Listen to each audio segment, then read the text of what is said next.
What if the golden gates of unimaginable wealth held a dark secret, and the key to unraveling it lay in the hands of a desperate nurse fighting for survival? The bus hissed to a stop before the imposing wrought iron gates.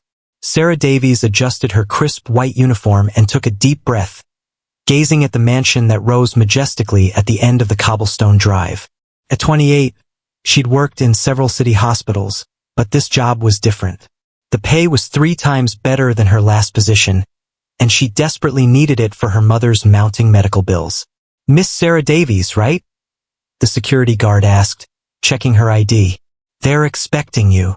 As she walked toward the main entrance, Sarah noticed the meticulously manicured gardens and ornate marble fountains. Everything screamed wealth and power, a world utterly distinct from her own, where every dollar counted and luxuries were non-existent. She was met by Mrs. Albright, the stern-faced housekeeper, a woman of precise, calculated movements. "Miss Olivia isn't home right now," she explained, leading Sarah through marble-floored hallways adorned with what looked like ancient, priceless paintings. But she left specific instructions regarding Mr. Arthur's care. Sarah observed the family portraits lining the walls. In one, a young, smiling man posed beside an elegant woman with dark hair. "Is that him?" she asked, pointing to the photograph. Mrs. Albright nodded curtly. "Mr. Arthur, before the accident. It's been 15 years. The patient's room was in the mansion's east wing, far removed from the staff's bustle. It was spacious and bright, equipped with state-of-the-art medical equipment. In the center, on a hospital bed, lay Arthur Valmont. The instructions are in that folder," Mrs. Albright pointed out. "Miss Olivia is very particular about her brother's care. She doesn't like changes to the routine." As Mrs. Albright explained the schedules and protocols, Sarah observed her patient. Despite years in a coma, his face retained a certain youthfulness, as if time had simply stopped for him. Something in his expression seemed oddly restless. "One more thing," Mrs. Albright added before leaving, her voice dropping to a whisper. "It's best not to ask too many questions about the accident. Miss Olivia doesn't like to talk about it." When left alone, Sarah began to check Arthur's vital signs. Everything seemed normal, too normal for someone in a vegetative state for so long. As she adjusted his foredrip, a nagging doubt began to form in her mind. Why would such a wealthy family keep a patient in this condition at home, instead of a specialized clinic? The unsettling answer would soon come, but it wouldn't be what she expected. What dark secrets are cloaked in loyalty and silence within the walls of a mansion, and how far will a family go to keep them buried?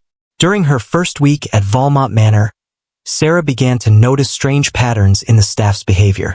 Every time she tried to talk about Arthur, conversations abruptly died, or employees found excuses to quickly distance themselves.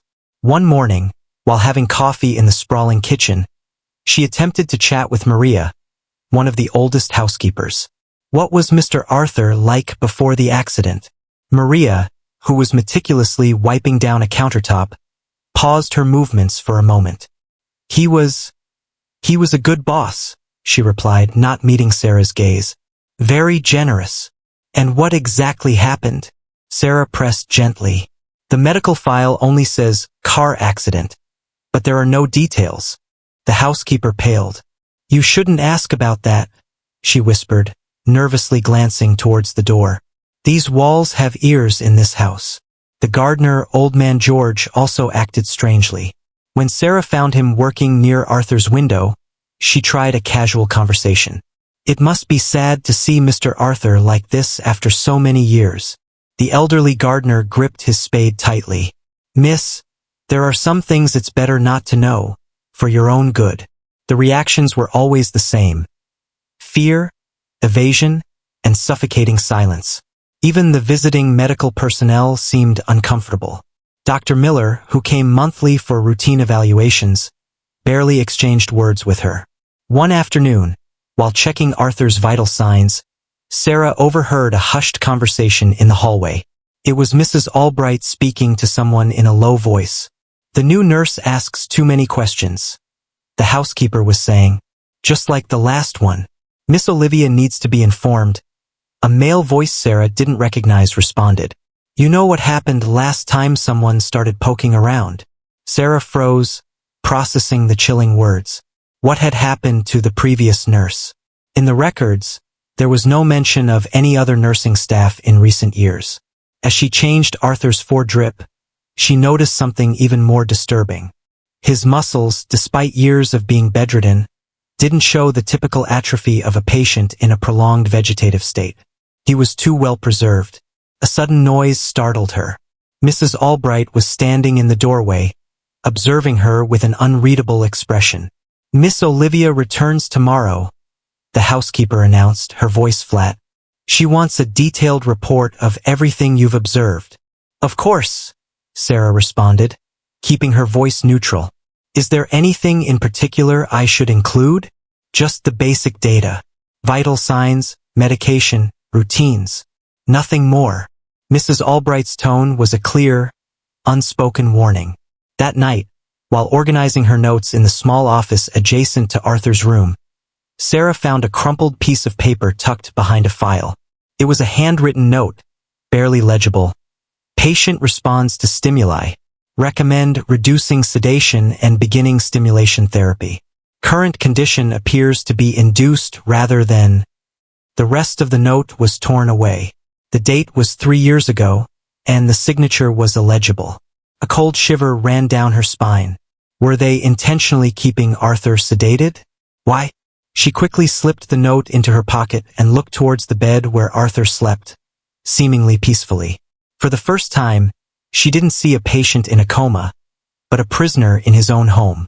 The burning question was, who wanted him like this and why?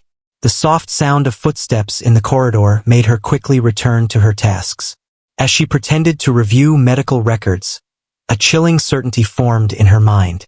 She had stumbled upon something far darker than she could have imagined, and now she was too deeply involved to turn back. What if the deepest sleep hid a terrifying secret, and only a vigilant nurse dared to challenge the powerful forces determined to keep a man imprisoned in his own mind?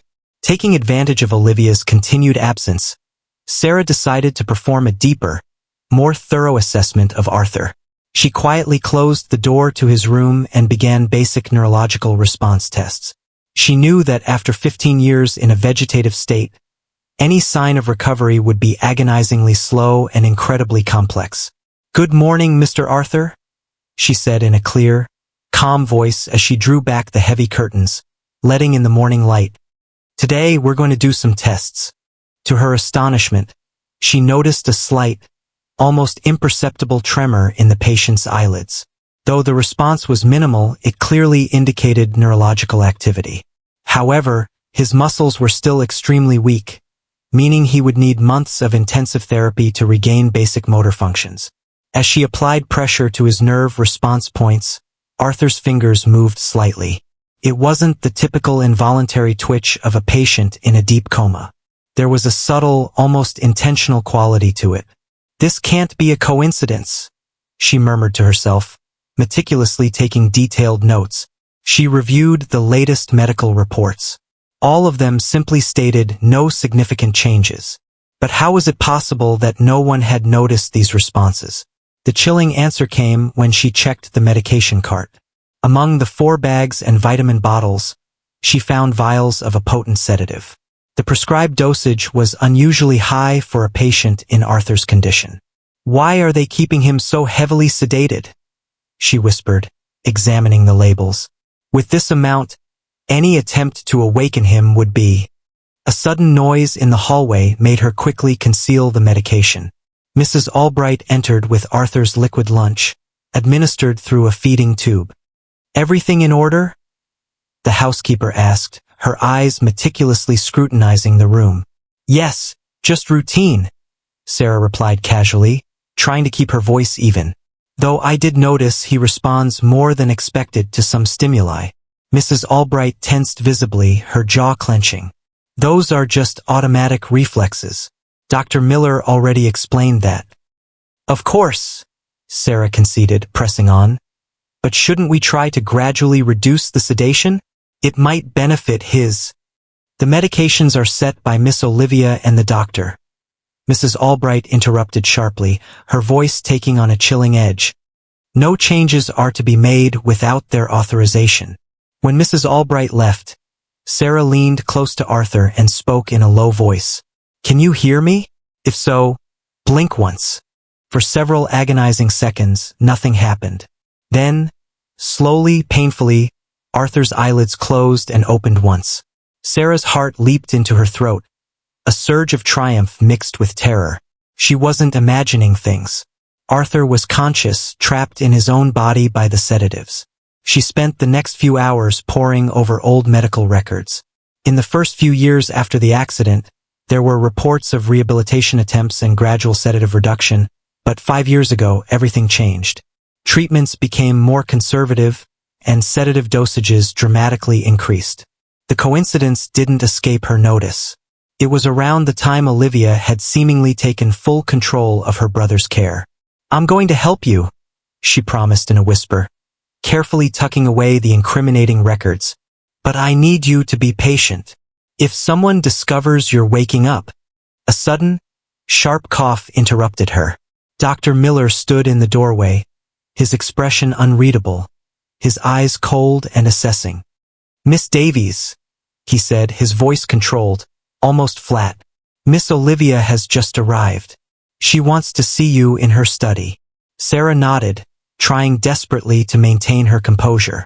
As she followed the doctor through the mansion's opulent hallways, she knew she was about to confront the person likely responsible for Arthur's prolonged state.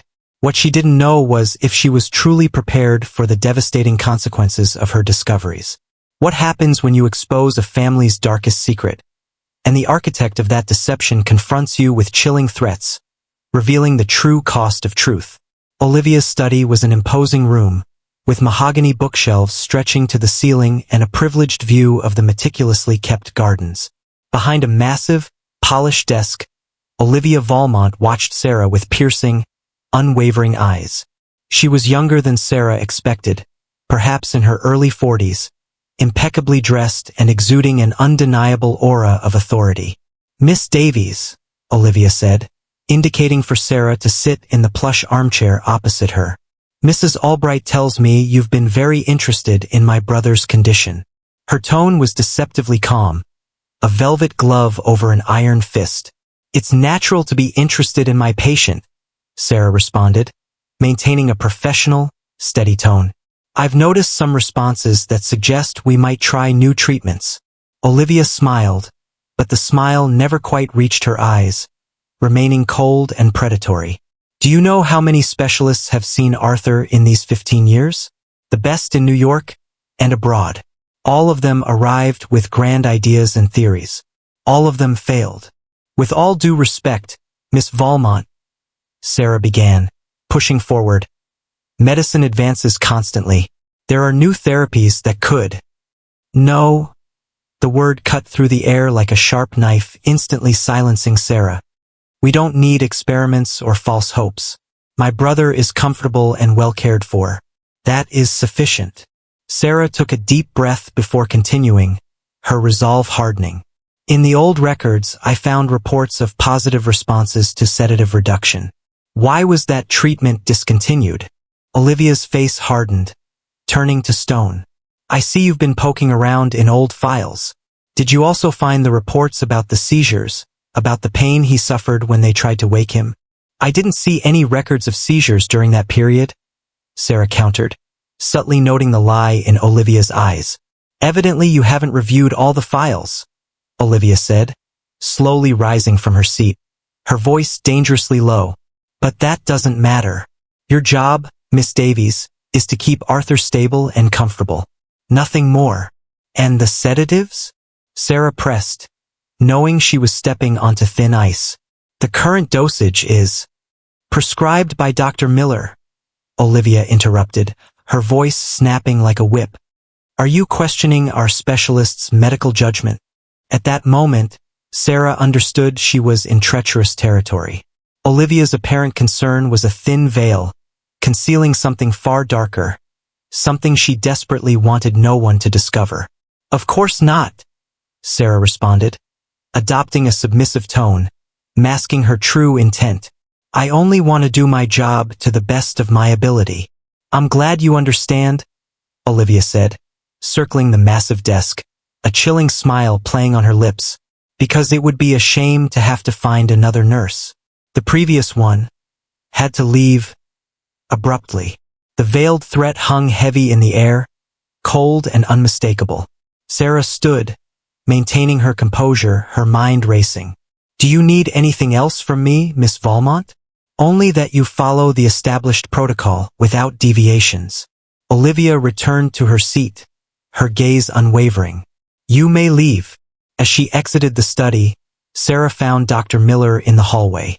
The doctor avoided her gaze, hurrying past her and directly into Olivia's office. That night, while reviewing the medical records again, Sarah found something deeply disturbing.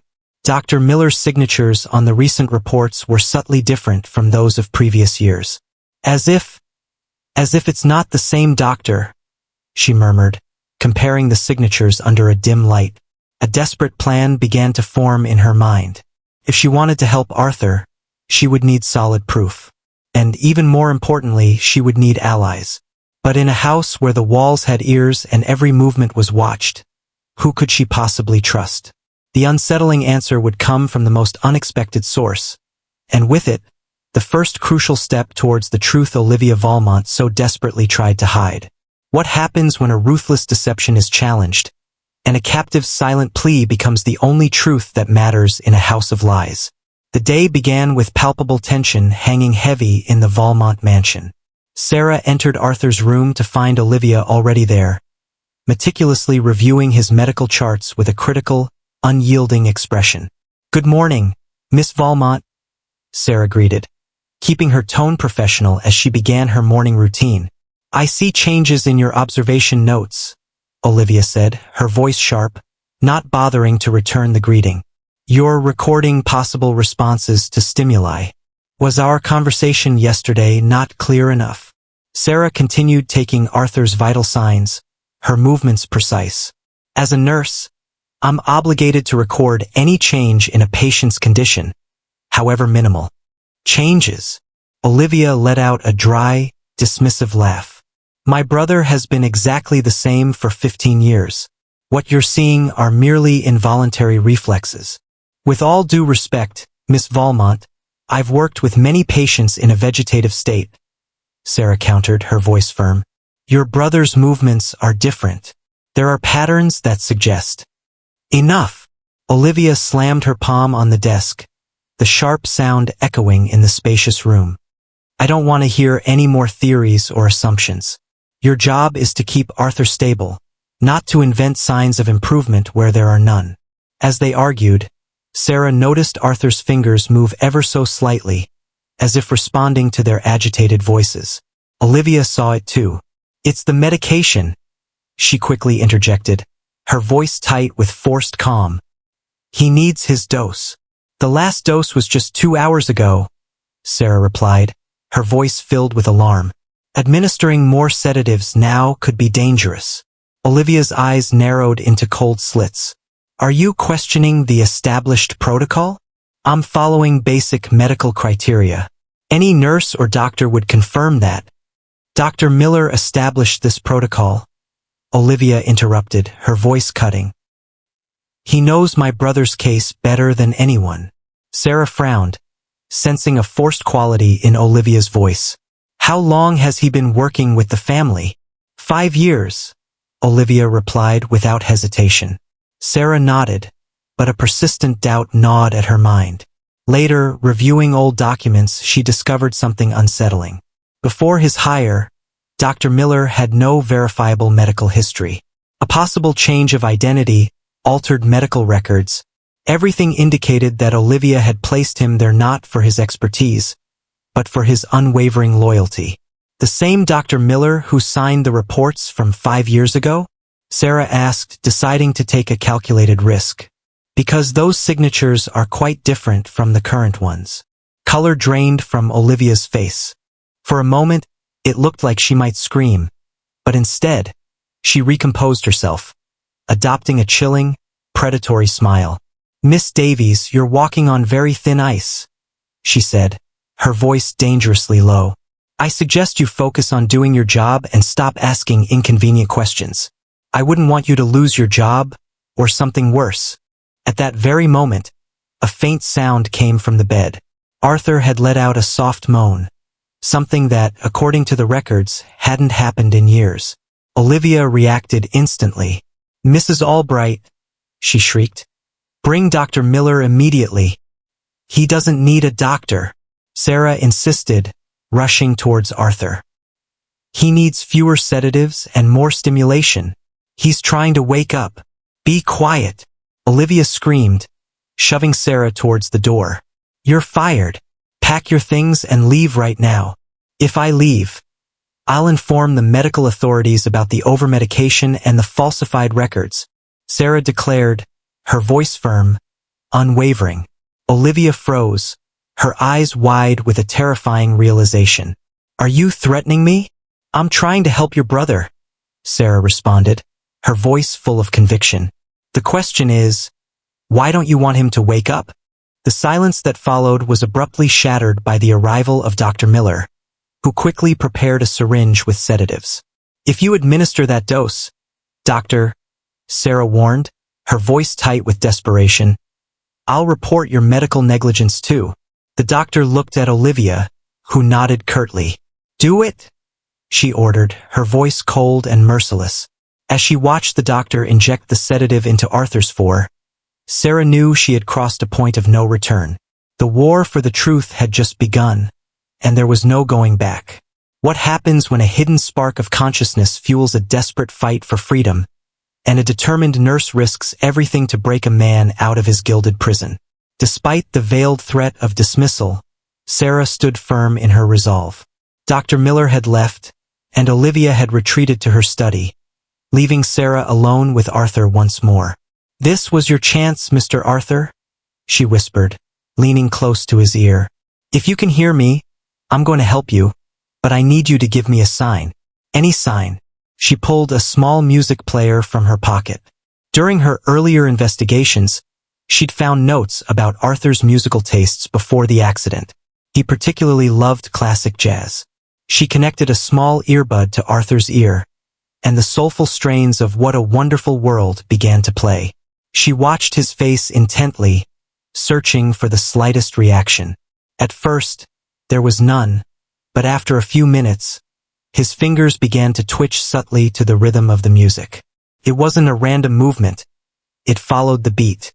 "I knew it," she murmured, a thrill of triumph mixed with terror. "He's conscious." Taking advantage of the fact that no one was watching her, she cautiously began to gradually reduce the flow of sedative in his foredrip. She couldn't eliminate it completely without arousing suspicion, but she could lower the dosage just enough to allow Arthur more moments of lucidity. Over the next few hours, she continued to talk to him softly, telling him about the weather, the news, anything that might stimulate his mind. From time to time, she noticed small movements, a finger flexing, an eyelid trembling. "We're going to create a code," she explained, her voice low. "One movement for yes and two for no. Can you try?" After a moment of agonizing tension, Arthur's index finger moved once, clearly and deliberately. Sarah had to bite back a cry of triumph. "Do you know where you are?" "One movement." "Do you remember the accident?" "Two movements." Her heart pounded as she processed the incredible breakthrough. Not only was he conscious, but he could communicate. "Did someone hurt you?" she asked in a very low whisper. One movement, slow but firm. Was it Olivia? The movement this time was stronger, almost desperate. The sound of footsteps in the corridor made her stop abruptly. She quickly adjusted the fore to its normal flow and put away the music player. Mrs. Albright entered with Arthur's dinner. "Miss Olivia says you can stay," she announced, her tone neutral, though her eyes held a new, cautious scrutiny. "But she'll be watching you very closely." "Thank you, Mrs. Albright," Sarah replied, keeping her voice calm.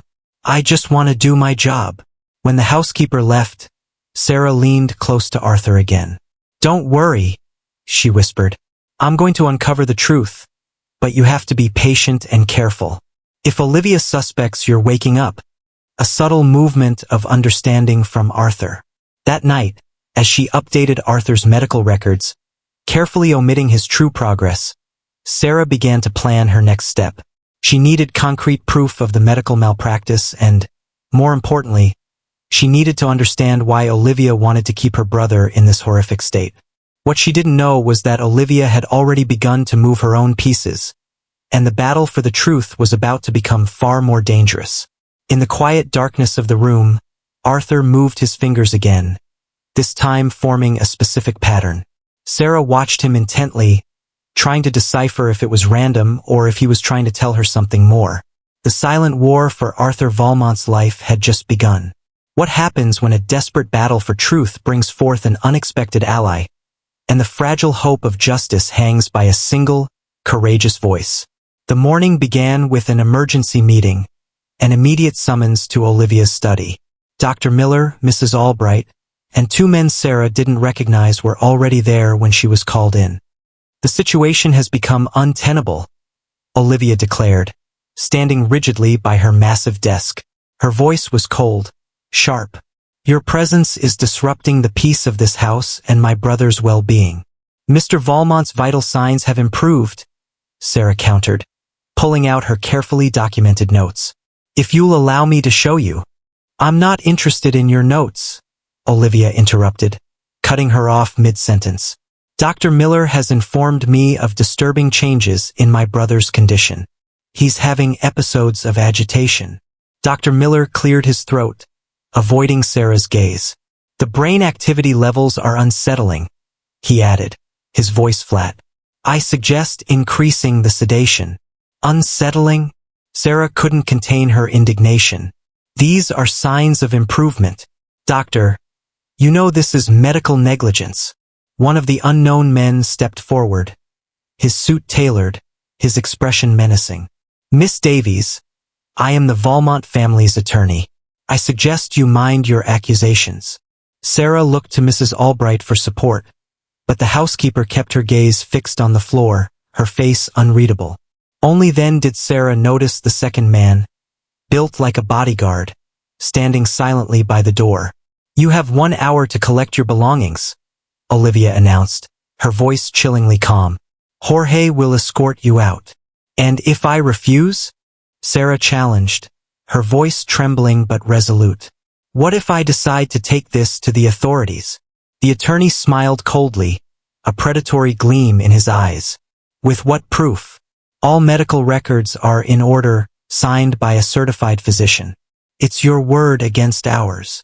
Sarah was about to retort when the study door suddenly swung open. An unexpected figure entered.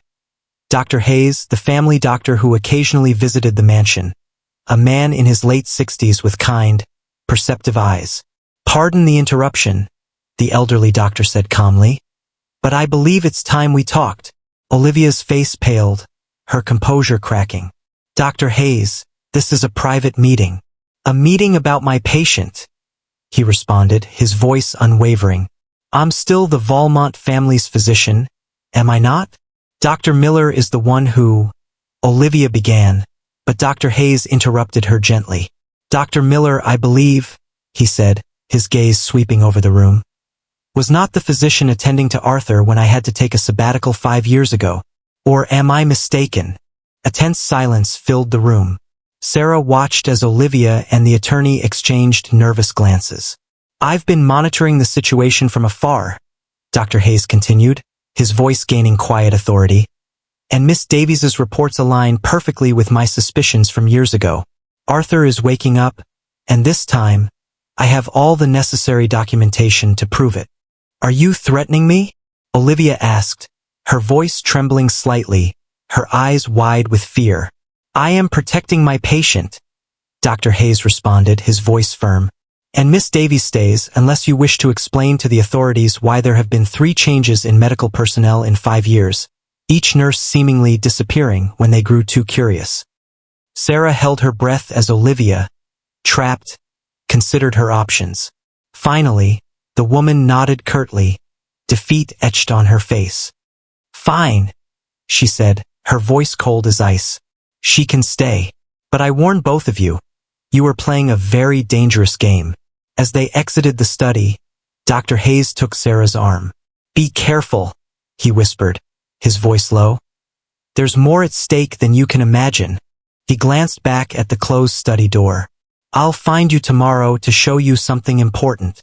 Sarah returned to Arthur's room, her mind reeling from everything that had transpired. She had won a battle, but the war was far from over. And now, she had an unexpected, powerful ally. What she didn't know was that very night, while checking on Arthur, she would stumble upon something that would change the entire course of the investigation, accelerating their fight for truth. What happens when the truth you fought for shatters a family, but paves the way for healing, justice, and an unexpected love blooming amidst the ruins? Deep into the night, as the mansion slept, Sarah seized the moment for a more exhaustive search. Dr. Hayes had left her a discreet note. Check behind the loose panel in the antique filing cabinet. With trembling hands, she found the hidden panel and pulled out a yellowed envelope. Inside, dated 5 years prior, was a letter written by Dr. Hayes himself. To whom it may concern, the letter began, I hereby formally document my grave concern regarding the treatment of patient Arthur Valmont. Abnormal levels of sedatives have been detected in his blood analyses, significantly exceeding prescribed dosages. I suspect deliberate administration of medication to maintain the patient in an artificially induced unconscious state.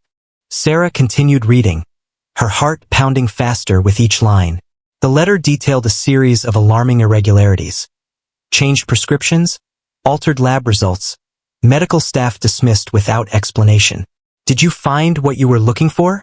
Mrs. Albright's voice startled her. The housekeeper stood in the doorway, but to Sarah's surprise, she didn't seem hostile. Mrs. Albright, don't apologize, the older woman said, closing the door behind her. I've been waiting for someone like you to arrive, someone who wasn't afraid to ask questions. Mrs. Albright sank heavily into a nearby chair. I've worked for the Valmonts for 30 years. I watched Arthur and Olivia grow up. Things weren't always like this. What changed? Sarah asked softly. The will, Mrs. Albright whispered, her voice barely audible. Mr. Albert, their father, amended his will shortly before he died. He left the majority of the fortune to Arthur, on the condition that he oversaw the family business's finances. Olivia was only to receive a monthly allowance. Sarah began to understand the horrific motive. And the accident happened shortly after? Mrs. Albright nodded. It wasn't an accident.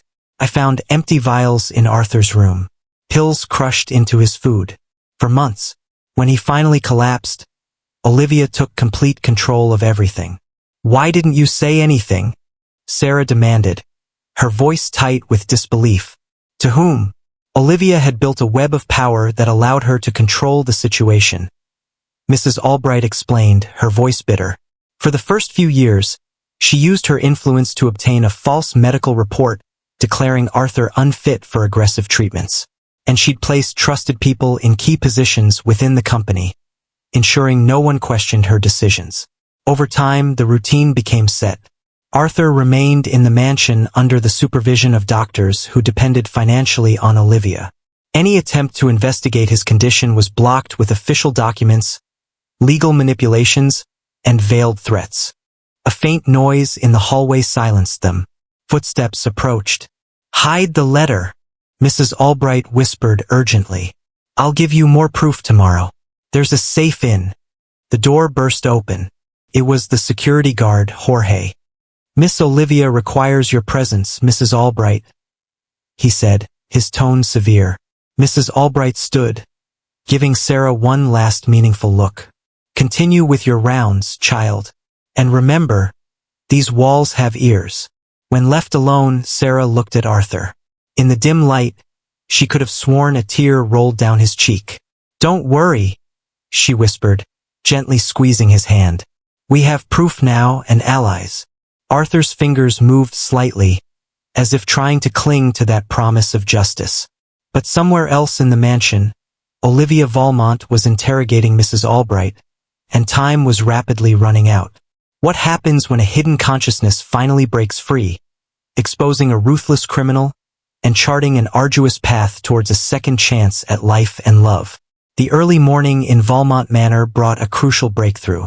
Sarah was doing her nightly rounds when she noticed a sudden, significant change in Arthur's monitors. His brainwaves showed unusual, heightened activity. "Mr. Arthur?" she whispered, leaning over the bed. "Can you hear me?" Arthur's eyelids began to tremble. Slowly, painstakingly slowly, his eyes opened for the first time in 15 years. His gaze, though disoriented, fixed on her, alive with a fragile awareness. "Don't try to speak," Sarah said softly, checking his vital signs. "The breathing tube prevents it. Just blink once if you understand me." A clear, conscious blink. "I'm going to examine your reflexes. Okay?" Another blink. Sarah proceeded with a basic neurological exam. To her astonishment, Arthur responded to almost every stimulus. His muscles, though weak, reacted to simple commands. "You need to stay calm," she explained as she documented everything. "If Olivia finds out you're waking up." The mention of his sister caused an immediate reaction. The cardiac monitor showed a rapid increase in heart rate, and Arthur's fingers moved frantically. "Easy, easy," Sarah whispered, taking his hand. "You're safe. We have proof of what she did. Dr. Hayes is helping us." Suddenly, she heard voices in the hallway. Quickly, she adjusted the sheets and pretended to check the foredrip as Olivia entered, followed by Dr. Miller. "What are you doing here at this hour?" Olivia demanded, her voice sharp. "Nightly rounds," Sarah responded calmly. Oxygen levels were a bit low. Dr. Miller approached the monitors, his brow furrowed, a hint of unease in his eyes. "Brain activity is elevated," he noted. "He'll need an additional dose." "No," Sarah intervened, her voice firm. "He's already received his nightly dose. More sedatives could." "Since when does a nurse question my decisions?" Dr. Miller interrupted, preparing a syringe. But before he could inject the medication, something extraordinary happened. Arthur opened his eyes again, this time looking directly at his sister, his gaze raw with 15 years of silent accusation. Olivia recoiled as if she'd seen a ghost. No, it's not possible. He's waking up," Sarah stated firmly, "and you won't be able to stop him this time. Doctor, do something," Olivia shrieked, her voice cracking with desperation. But Dr. Miller was paralyzed, staring, utterly shocked, as his patient displayed unequivocal signs of consciousness. "If you administer more sedatives," Sarah warned him, her voice unwavering, "you'll have to explain it to the authorities. We have all the proof." Arthur slowly tried to lift his hand, his fingers extended towards his sister, a gesture that could be interpreted as a desperate plea or a damning accusation. "This isn't over," Olivia whispered, her face contorted with rage, before she hastily left the room. Dr. Miller followed her, leaving Sarah alone with Arthur. In the silence that followed, Sarah saw tears rolling down Arthur's cheeks. "The worst is over," she assured him, gently wiping his face. "Now your true recovery begins." But as she comforted Arthur, Sarah knew that Olivia wouldn't surrender easily. The real battle was just beginning, and the next few hours would be crucial for everyone's future. Part 10, Justice Served and a New Beginning. What does it take to truly break free from a gilded cage, claim your truth, and embark on a path of healing and purpose, even as the world around you crumbles? The small victory of that morning was followed by intense activity in the mansion.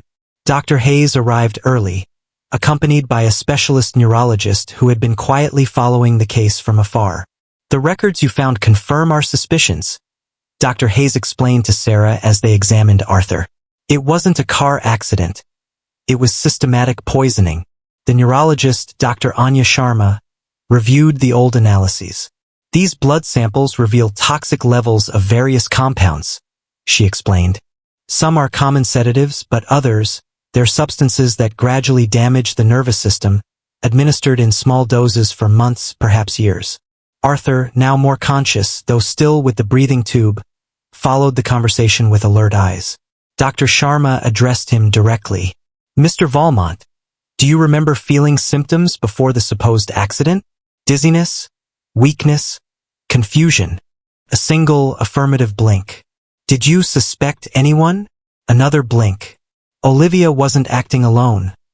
Mrs. Albright interrupted, having just entered the room, her face showing signs of having cried. The company's accountant, Robert Miller, was helping her. I found documents. A sudden commotion in the hallway interrupted her. Olivia entered with 2 police officers and her lawyer. These individuals are interfering with my brother's treatment, she declared, her voice cold and authoritative. I want them arrested for medical negligence. Miss Valmont, one of the officers responded. We have a court order to investigate accusations of poisoning and attempted murder. Olivia's face crumpled, pure terror replacing her composure. What? This is ridiculous. Dr. Hayes presented compelling evidence, the officer continued, and Mr. Miller has just confessed. Robert. Olivia's voice trembled. No, not him. He confessed everything. Mrs. Albright interjected, her voice firm, unwavering. How they manipulated the medications, how they falsified the reports. He even mentioned the original plan, to keep Arthur sedated until he died naturally, thus inheriting the entire fortune. Olivia tried to flee, but the officers swiftly apprehended her.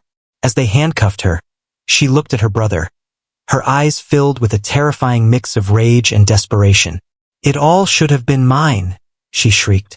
Father never trusted me to run the company. You were always his favorite. Arthur closed his eyes, tears rolling down his cheeks. Sarah squeezed his hand in silent support. Miss Valmont, the officer said, you have the right to remain silent. As Olivia was led away, Dr. Sharma began preparing the protocol to remove the breathing tube. It will be a long process, she warned. 15 years of forced sedation have caused considerable damage. But he'll recover, right? Sarah asked, her voice tight with hope. With intensive therapy and time, the doctor smiled faintly. Mr. Valmont's will to live is extraordinary. He has already overcome the impossible. Arthur gently squeezed Sarah's hand, and in his eyes, there was a glimmer of determination. The truth had finally come to light, but the arduous path to full recovery had only just begun. What happens when the truth you fought so hard to uncover reveals a deeper, more dangerous conspiracy, and the battle for justice becomes a race against time and a new, chilling threat? Olivia's arrest triggered a cascade of revelations. In the following days, the police raided her office and found a hidden safe behind a painting. Inside, along with incriminating financial documents, there was a detailed journal. Sarah was changing Arthur's bandages when Detective Riley arrived with the journal. Mr. Valmont, we found something you should see. Arthur, now without the breathing tube, though still too weak to speak, nodded. Sarah adjusted his bed so he could sit more upright. Your sister's journal details everything, Riley explained. It began shortly after your father modified the will. Olivia consulted with a chemist about poisons that were difficult to detect. Mrs. Albright, who was present, covered her mouth in horror. That's why she always insisted on personally preparing Arthur's tea. Exactly, the detective continued. The plan was to gradually deteriorate his health until it appeared to be a natural illness. But something went wrong. Arthur gestured for paper and a pencil. With a trembling hand, he wrote, I realized. Yes, Riley confirmed. According to the journal, you began to suspect and were planning a meeting with the board of directors. Olivia panicked and increased the dosage, causing your collapse. But that doesn't explain the 15 years after, Sarah interjected, her brow furrowed. No, Riley said, his expression grim. What followed was even worse. Olivia bribed doctors, falsified documents, and using the power of attorney she obtained during your incapacitation, she began systematically siphoning funds from the company. Arthur wrote again. How much? Millions, Riley replied. But there's something even more concerning. In the last entries of the journal, Olivia mentions other powerful partners on the board of directors who helped her. Powerful names. Suddenly, shouts erupted in the hallway. Dr. Hayes burst in, his face pale. Olivia escaped. Detective Riley exclaimed, his jaw tight. Sarah felt a cold shiver. How is that possible? The transfer vehicle was intercepted on the highway, Dr. Hayes explained. 2 motorcycles blocked the road while a black car rammed the back. The officers were disarmed, and Olivia disappeared without a trace. Sarah closed her eyes. This wasn't a simple escape. Someone with immense power and resources was still protecting her. She had accomplices waiting, Dr. Hayes confirmed. And before she fled, she vowed to finish what she started. Detective Riley immediately activated his radio. I need surveillance on Valmont Manor now, and protection for Mr. Valmont and all medical personnel. Arthur, pale but determined, wrote, She won't get far. No, Riley agreed. But it's what she might do before we catch her that worries me. She knows too many secrets, has resources, and now has nothing to lose. Sarah quickly checked the windows and doors of the room, ensuring they were securely locked. Should we move Arthur to a hospital? Too risky for now, Dr. Hayes replied. He's more vulnerable during a transfer. Here, at least, we have security and know the terrain. Mrs. Albright returned with more security personnel. The gardens are being watched, and all secondary entrances sealed. Arthur wrote another note. The basement. Old tunnel. What tunnel? Riley asked, alarmed. There's a secret passage that connects the basement to the backgrounds, Mrs. Albright explained. It dates back to the Revolutionary War. Very few know about it. Olivia knows it, Arthur wrote, his hand trembling more noticeably. Riley immediately ordered a search of the basement, but everyone knew it was only a matter of time. Olivia knew the mansion better than anyone, and her threat hung in the air like a poisonous shadow. Night was approaching, and with it, the chilling certainty that this story still had a dark chapter yet to be written. What happens when the arduous journey of recovery is shadowed by a vengeful enemy, forcing a new patient to confront his deepest fears and fight not just for his life, but for justice? The intensive rehabilitation began to yield remarkable results. After 3 weeks of constant therapy, Arthur was making small yet significant advancements. His fingers could flex slightly, and his breathing had stabilized, making him less dependent on oxygen. He still couldn't speak clearly, but he began to emit soft sounds, an indication that his vocal cords were slowly awakening. Let's take it slow, Sarah reminded him gently. Your body needs time to adapt after being inactive for so long. Arthur blinked in understanding. He knew the road would be long, but every tiny step was a victory. I remember fragments, he whispered one afternoon as Sarah adjusted his physical therapy exercises. Voices, conversations. I was conscious sometimes, but I couldn't move. That's common in cases of prolonged sedation, Dr. Sharma explained. Your mind was active, but your body couldn't respond. Security at the mansion remained at its highest level. Olivia hadn't been located, but her offshore bank accounts showed recent movements. The police suspected she had crossed the border. I need to recover quickly, Arthur managed to articulate with difficulty. The company is in danger. Don't push yourself, Sarah advised, her voice firm but kind. Your physical recovery is the priority. But there was something else that troubled Arthur. In his moments of lucidity during the years of sedation, he had overheard compromising conversations. Names of executives involved in Olivia's illegal activities. They're scared, he whispered, the words barely audible. I know too much. That night, while reviewing his latest test results, Sarah noticed something deeply unsettling. New blood tests showed traces of the same compounds Olivia had used years ago. Someone in the mansion was still trying to keep Arthur silent. The question was, who? Part 13, the final confrontation and a new path. What happens when a ruthless pursuer returns for a final, deadly confrontation, forcing a man to reclaim his strength and redefine High's future? Finding love in the ashes of betrayal? Olivia returned to the mansion on a stormy night. Not through the main entrance or the basement tunnel, but through a secret entrance in the greenhouse that only she knew. Her plan was simple. retrieve the money she had hidden years ago and disappear forever. What she didn't expect was to find Arthur waiting for her in the library. "I knew you'd come back," he said, his voice still weak but firm, a chilling calmness in his tone. He was sitting in his wheelchair, Sarah by his side. "How?" Olivia froze, her hand instinctively reaching into her pocket. "Are you looking for this?" Sarah held up a vial of pills. "We found them in the tea Mrs. Albright almost served you this morning. The same ones you've been using for years. Don't you understand?"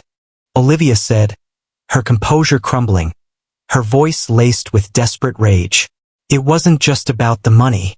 Father never trusted me, never gave me a chance. He always saw you as the heir." "You're wrong," Arthur interrupted, his voice gaining strength. "The will had a clause you never read. The company was to be managed by both of us, as equal partners. However, after my collapse, you used a legal maneuver to assume total control.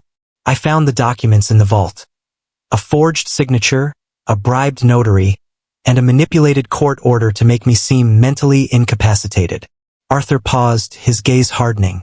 "It wasn't just ambition, Olivia. It was calculated theft and attempted murder." "Miss Valmont," Detective Riley's voice boomed from the shadows. "You're surrounded." Olivia looked around desperately. Police officers emerged from various points in the library, weapons drawn. "It's over, sister," Arthur said softly, his voice heavy with a profound sadness. "It's time to face the truth." As the officers handcuffed her, Olivia looked at her brother one last time. In her eyes, there was something beyond rage or fear. There was a flicker of regret. "I'm sorry," she whispered before being led away. The library fell silent. Sarah gently squeezed Arthur's shoulder, feeling the weight of this final moment. The truth had come to light, but the price had been high for everyone. What does it truly take to rebuild a life shattered by betrayal? Claim your destiny, and open your heart to an unexpected love that blooms in the most unlikely of places. The days following Olivia's capture brought a cascade of revelations. During her confession, she revealed the existence of a vast network of corruption that extended far beyond the Valmont Corporation. Executives, politicians, and even judges were involved in the intricate scheme of fund embezzlement. Arthur, growing stronger each day thanks to intensive therapy, began to recall conversations he had overheard during his moments of lucidity in the induced coma. Names, dates, transactions, everything slowly emerged from his recovering memory. "It was like being trapped in a nightmare," he explained to Sarah as they reviewed documents in his study. "I could hear everything, but I couldn't move. I couldn't warn anyone." "Is that why Olivia insisted so much on keeping you sedated?" Sarah asked, organizing the evidence for the prosecution. "Yes. Every time they reduced the sedation, I started to show signs of consciousness. She feared I might reveal what I had heard." The investigation also revealed that Robert Miller, the accountant, had been the financial mastermind behind the entire scheme. He had designed the complex system of shell companies Olivia used to divert funds. "But there's something I still don't understand," Sarah said. "Why did Dr. Miller agree to participate?" Arthur smiled sadly. "Blackmail." Olivia discovered he had falsified his medical license. He wasn't really a doctor, just a nurse who stole an identity. The complete truth finally came to light, like pieces of a macabre puzzle falling into place, revealing the full, horrifying picture of betrayal. "What will you do now?" Sarah asked, watching Arthur struggle to stand unassisted. "Rebuild," he responded, his voice firm. "The company, my life, everything. But this time, I'll do things differently." He limped to the window, looking out at the mansion's gardens. "You know, for all those years, the only thing that kept me sane was the hope that someone would discover the truth. And then you arrived." Sarah felt the weight of those words, remembering all the nights of vigilance, the clues she followed, the moments of danger. "I just did my job." "You did much more than that," Arthur said, turning to her, his gaze tender. "You gave me back my life." The sun began to set over Valmont Manor, marking the end of a dark era and the beginning of something new, something hopeful. The truth had been painful but necessary for healing. What happens when a new chapter begins, not by erasing the past, but by building a future on honesty, respect, and a love that blooms from the most unexpected of circumstances. Valmont Manor began its transformation. With Arthur gradually regaining control of the company, the old shadows started to dissipate. And with them, the relationship between him and Sarah also changed. It was no longer just the connection between nurse and patient. The long conversations during therapy sessions, the shared glances, the small moments of complicity. Everything had evolved into something deeper, something profoundly intimate. Dr. Sharma says I no longer need constant supervision, Arthur commented one afternoon while doing his exercises. His hand lingered a little longer than necessary on Sarah's when she helped him. That's excellent news, she responded, feeling the warmth of his touch, her heart quickening. Your recovery has been extraordinary, which means your job here is ending, he added, his eyes meeting hers, a hopeful flicker in their depths. Unless what? Sarah whispered, her heart racing. Unless you decide to stay, he said, his voice soft, full of meaning. Not as my nurse, but as something more. The silence that followed was charged with possibilities. Sarah felt the internal conflict, her professional ethics warring with the undeniable feelings she had developed for Arthur. I know what you're thinking, he said gently, as if reading her mind. That it's not right because you met me as a patient, but these past months you haven't just helped me heal physically. You've shown me that I can trust again, that I can feel. Arthur, she began, but he took her hand, interrupting her softly. I'm not asking for an answer now. I'm just asking you to consider staying. The clinic I plan to build needs a medical director, someone with your experience and values. And I need someone to help me build something new, something better, something ours. Sarah looked at their intertwined hands, feeling all her professional resolutions begin to crumble before the undeniable truth of her feelings. We need time, she finally said, her voice a little shaky. Time to be sure that this is real, and not just a consequence of everything we've lived through together. We have all the time in the world, he replied, his eyes crinkling at the corners in a genuine smile. No more secrets, no more rushing, no more shadows. Just us, and what we can build together. The afternoon sun streamed through the windows, bathing the room in golden hues. Outside, the mansion's gardens bloomed with new life, as if nature itself were celebrating not just the end of darkness, but the beginning of something new and hopeful. What happens when a lifetime of striving for external success culminates in the quiet, profound joy of building a life rooted in love, purpose, and a shared future? The very next morning dawned with a different kind of light. Sarah had spent the night awake, pondering her conversation with Arthur, all the possibilities, all the risks. Mrs. Albright found her in the garden, contemplating the sunrise. Made a decision yet? The old woman asked with a knowing smile. Is it that obvious? Sarah replied, blushing faintly.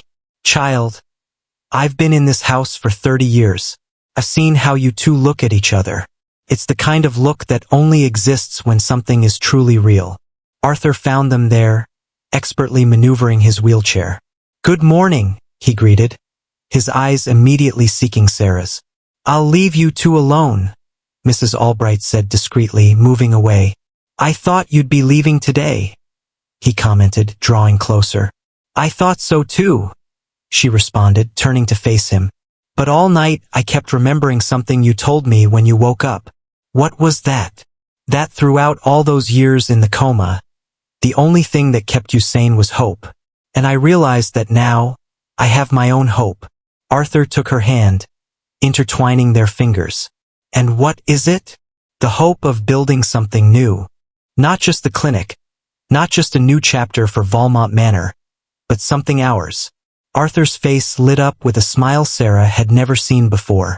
It was the smile of someone who had finally found his way home. Dr. Sharma says we need to establish clear boundaries, she continued, professional even in this intimate moment. Nothing about mixing personal with work at the clinic. Of course, he nodded, serious. You'll be the medical director, with total professional autonomy. And we need time, she added, to do things right, step by step. All the time you need, he responded, bringing her hand to his lips in a gentle, reverent gesture. The sun had fully risen, bathing the garden in golden light. The rose bushes Mrs. Albright tended so carefully seemed to glow, celebrating this moment. You know, Arthur said, looking around, for the first time in many years, this mansion truly feels like a home. Sarah gently squeezed his hand, understanding exactly what he meant. Sometimes home isn't a place but a decision. The decision to stay, to build, to believe in second chances.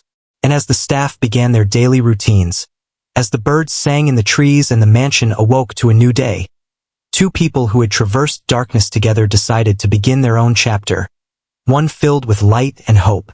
What does it mean to truly find your purpose, cultivate a lasting love, and transform a painful past into a beacon of hope for others, even as the world watches your journey? A year had passed since that morning in the garden. Valmont Manor had been completely transformed into a prestigious neurological rehabilitation center, and the hallways that once harbored dark secrets now resonated with stories of hope and recovery. Sarah directed the medical center with the same unwavering dedication she had shown as a nurse. Her office, located in what was once the library, had become a space where patients and families found not only medical attention, but also profound understanding and support. Arthur, fully recovered, divided his time between managing his businesses and developing new programs for the center. But his favorite moments were the quiet afternoons when, after the last patient had left, he could share a coffee with Sarah in the garden. "Remember our first conversation here?" he asked one afternoon, as they watched the sunset from the very same bench where they had decided to begin their story together. "How could I forget?" Sarah smiled, leaning into his shoulder. "I was so worried about maintaining professionalism, and I was terrified you'd leave," he confessed, gently playing with the engagement ring that sparkled on her hand. "But I knew if there was anyone who could help me build something new, it was you." Mrs. Albright, who remained the heart and soul of the mansion, watched them from the kitchen window with maternal satisfaction. The house that had once witnessed so much sadness now vibrated with a different, vibrant energy. "The new rehabilitation team from Europe arrives next week," Sarah commented, reviewing her notes. Even in intimate moments, her dedication to the center was evident. "And next month," Arthur began with a mischievous smile. "Next month we get married," she completed, returning his smile. "And no, I won't change my mind about having the ceremony here in the garden." The decision to hold their wedding in the very place where their story had begun was no coincidence. Valmont Manor, once a gilded prison, was now a powerful symbol of transformation and new beginnings. Olivia, from her cell, had sent a congratulatory letter when she learned of their engagement. The bitterness had given way to a quiet regret, and though the wounds of the past would never fully heal, there was a sense of closure. "Sometimes I think," Arthur said, contemplating the horizon, "that everything that happened, however terrible, brought us to this very moment." "The truth always finds its way," Sarah responded, remembering the words she had so often repeated during those dark days. "And sometimes, it brings something beautiful with it." The sun set over Valmont Manor, painting the sky in hues of pink and gold. In the gardens, the rose bushes Mrs. Albright tended so lovingly bloomed with new life, like silent witnesses to a story that had begun with mystery and pain, but had blossomed into profound love and enduring hope. And as night gently fell upon the mansion, two people who had found love in the most unexpected place shared a soft kiss, knowing that some endings are truly beginnings in disguise. The truth had come at a price, but love had been the sweet. Was your heart captivated by this intricate story of mystery, betrayal, and hard-won redemption within Valmont Manor? Sarah's unwavering fight to uncover the truth and save Arthur reminds us that justice, though sometimes slow, always finds its way. If this gripping narrative of suspense and hope moved you, don't hesitate to share it with your friends and family, and give us a like so more people can discover this intriguing tale. We'd love to hear what you thought of the ending, and most importantly, where in the world are you following this story from? Tell us in the comments if you've ever witnessed or experienced situations where the truth took time to emerge but ultimately triumphed. And don't forget to subscribe to the channel for more stories that will keep you on the edge of your seat. And hit that bell icon so you never miss an update.